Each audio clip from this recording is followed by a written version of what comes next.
sekedar mengenal, tapi kami melayani Tuhan bersama. Ada begitu banyak kenangan yang indah selama kami melayani. Salah satu yang saya tidak pernah lupa, beliau adalah seorang pelayan yang luar biasa. Ya, saya ingat beberapa waktu lalu kami pernah pelayanan bersama.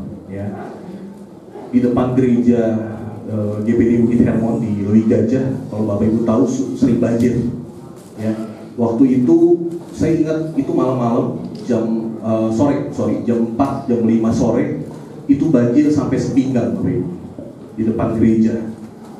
Dan ada jadwal kebun atau komsel, dan beliau adalah salah satu pemimpin komsel di GPD Bukit Hermon. Karena memang jadwalnya jadwal komsel, dan kemudian saat itu jadwal tidak bisa diundur, ya. Kebetulan beliau minta tolong saya bawakan firman Tuhan, dan kita kumpul janji di gereja. Jam 4 sore banjir setinggi pinggang, kami tunggu turun. Habis itu hujan lagi, naik lagi banjir. Saya bicara dengan almarhumah saat itu, gimana Bu? Apakah kita mau batalkan saja komsel hari ini? Jangan Pak, kita tetap, karena saya sudah komitmen, saya melayani Tuhan. Biarpun hujan, biarpun banjir, itu jangan jadi halangan. Saya kaget Bapak Ibu. Saya jarang temukan orang yang punya komitmen luar biasa seperti almarhum.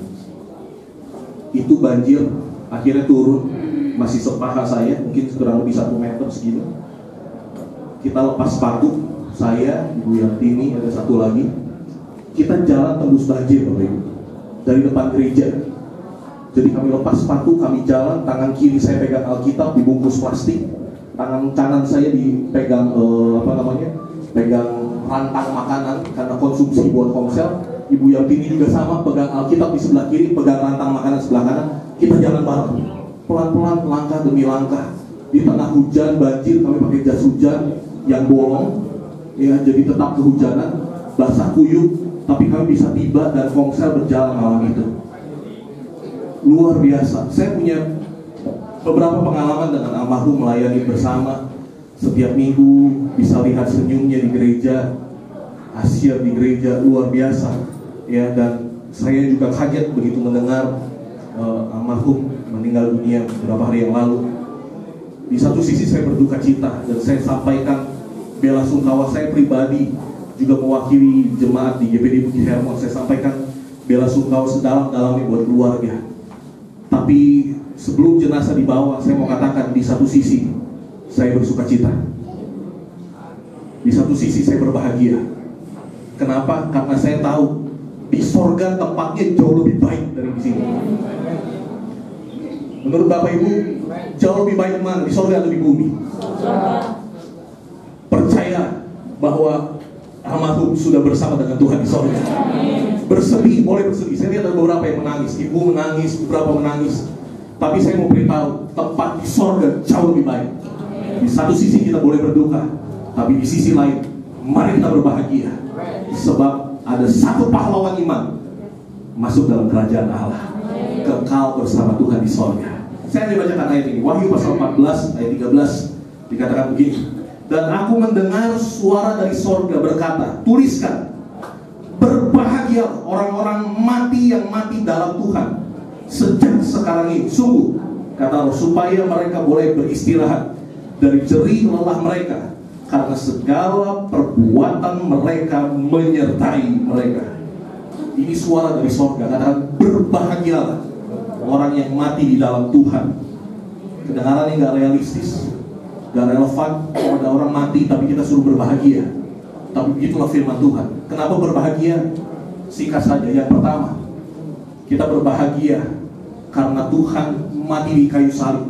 Tuhan Yesus mati di kayu salib, tanggung dosa kita. Kita yang harusnya mati, kita yang harusnya ada di neraka, tapi Tuhan ganti, Tuhan siapkan sorga bagi saudara dan saya. Itu sebabnya kita perlu berbahagia. Di tempat di sana tidak ada ratap tangis, tidak ada lagi sakit penyakit. Di sana ada sukacita. damai sejahtera bersama dengan Tuhan. Haleluya. Itu sebabnya kita berbahagia. Ya. Dalam Mazmur pasal 116 ayat 15 kata, berharga di mata Tuhan kematian semua orang yang dikasihinya. Kita percaya bahwa beliau sudah tenang bersama dengan Tuhan, ya, sudah damai bersama dengan Tuhan. Makanya kita sering katakan rest in peace, artinya beristirahat dalam damai, dengan catatan kalau dia mati di dalam Tuhan. Sebab kalau dia nggak mati di dalam Tuhan, bukan rest in peace, neraka itu kekal juga. Pagi siang malam penyiksaan kekal, tidak ada henti-hentinya. Dalam terjemahan bahasa Inggris Alkitab katakan no rest, tidak ada istirahat. Makanya kita jangan gampang katakan rest in peace. Ya, kalau orang mati di dalam Tuhan, rest in peace, istirahat dalam damai. Kenapa? Karena Tuhan sediakan surga, tempat yang penuh dengan damai. Dan kesanalah kita percaya almarhumah berada. Karena itu hari ini kita mau katakan rest in peace. Bu Yantini sudah istirahat dari segala, tadi dikatakan Wahyu 14, supaya mereka boleh beristirahat dari jerih lelah mereka, karena segala perbuatan mereka menyertai mereka.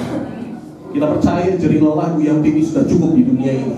Jerih lelah dari sakit penyakit, jerih lelah dari setiap persoalan. Saya pernah sharing dengan beliau kasih tahu, waduh, hidup ini berat, begini, ada perjuangan, ada tantangan dan lain sebagainya. Saya bilang, iya, selama kita hidup di dunia memang berat, tapi kita percaya beliau sudah tenang bersama dengan Tuhan, alami damai sejahtera dengan Tuhan.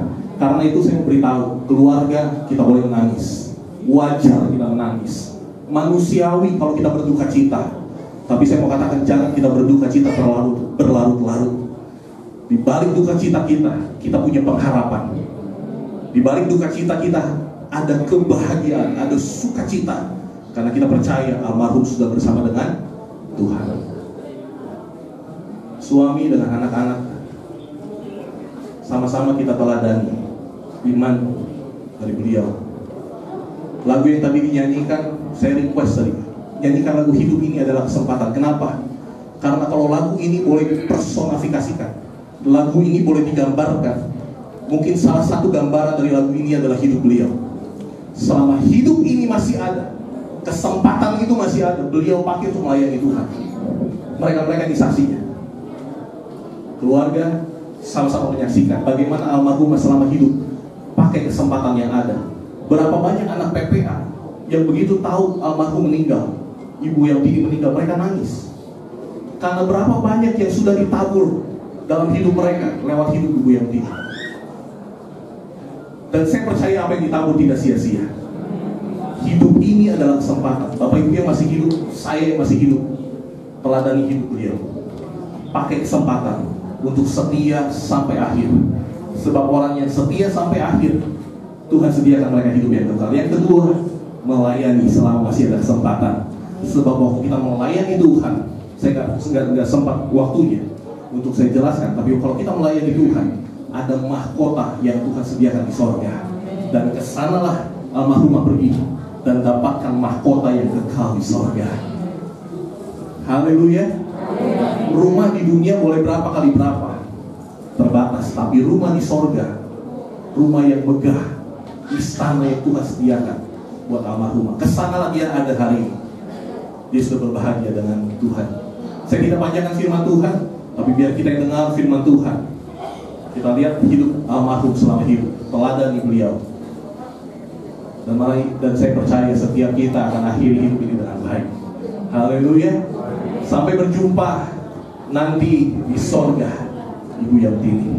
Mari sama-sama kita tundukkan kepala dan kita berdoa. Karena bagiku hidup adalah Kristus dan mati adalah keuntungan. Sama seperti yang Paulus katakan, kami katakan hari ini juga Tuhan, bahwa selama masih ada hidup ini, Tuhan masih berikan kesempatan bagi kami hidup. Kami mau hidup untuk Kristus. Sehingga satu saat, tiba saatnya kami yang ada di liang kubur, atau tiba saatnya kami ada di dalam peti mati, itu menjadi keuntungan bagi kami. Karena apa? Karena saat kami mati, itu artinya kami berpindah alamat. Tidak lagi di dunia ini, tapi kami pindah di sorga, kekal bersama dengan Tuhan. Kami bersedih, kami berduka cita, tapi di balik duka cita kami ada sukacita. Kami berbahagia karena kami boleh melihat Ibu Yanti ini sudah bersama dengan Tuhan. Beliau pertahankan iman sampai akhir, dan kami percaya beliau kekal bersama Tuhan di sorga, menikmati kekekalan, menikmati kemuliaan Tuhan di sorga. Kami bersyukur Tuhan, dan firman Tuhan yang sudah disampaikan menjadi teguran bagi kami, menjadi peringatan bagi kami, bahwa tiba saatnya kami nanti, kami harus pegang iman kami teguh sampai akhir, sehingga kami juga boleh menikmati kekekalan bersama dengan Tuhan di sorga. Kami tidak akan saya tidak berkata terpanjang lagi Tuhan, tapi Roh Kudus yang akan menaruh firman dalam hidup kami, jadi rema dalam hidup kami. Sebentar kami akan bawa jenazah ke tempat pekuburan.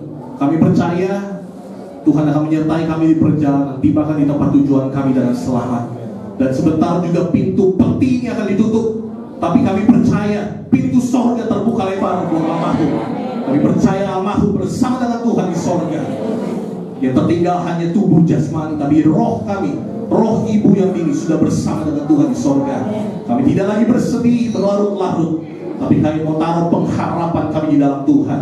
Kami akhiri ibadah kami pada hari ini, dan kami melepas jenazah ke tempat pekuburan di dalam nama Bapa, Putra, dan Roh Kudus, yaitu di dalam nama Tuhan Yesus Kristus. Dan terimalah rahmat anugerah dari Allah Bapa, cinta kasih sayang dari Tuhan Yesus Kristus, persekutuan iman hikmat dari Roh Kudus menyertai kita sekalian mulai dari saat ini sampai Maranatha Tuhan Yesus datang kembali. Ini doa kami di dalam nama Tuhan Yesus Kristus. Haleluya, amin. Puji Tuhan, ibadah di tempat ini sudah selesai, dan kita akan lanjutkan ibadah di ladang pekuburan. Untuk itu saya serahkan kepada keluarga untuk saatnya